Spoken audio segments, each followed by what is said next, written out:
Les représentants de l'opposition à la CENI, Commission électorale nationale indépendante, ont annoncé ce mardi le retrait des opérations de traitement des procès-verbaux.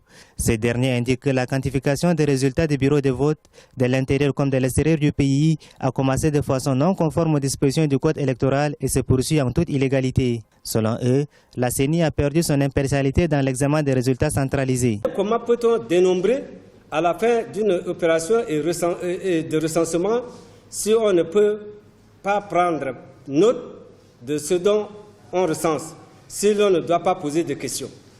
C'est malheureusement dans cette condition que nous, délégués des candidats opposés au candidat Idriss Déby Itno, avions travaillé 4 jours durant à la CENI.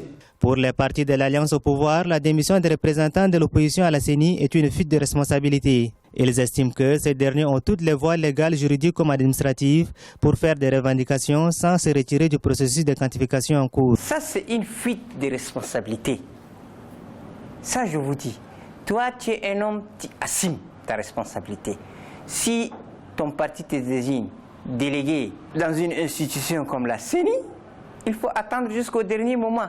Ils n'ont qu'à prendre leurs procès-verbaux, établir des signatures de leurs délégués et attaquer à la Cour suprême. Dans une déclaration conjointe, les représentants des 12 candidats de l'opposition à la CENI ont appelé leur base à réfuter les résultats du premier tour du scrutin présidentiel, si rien n'est fait pour corriger les manquements constatés.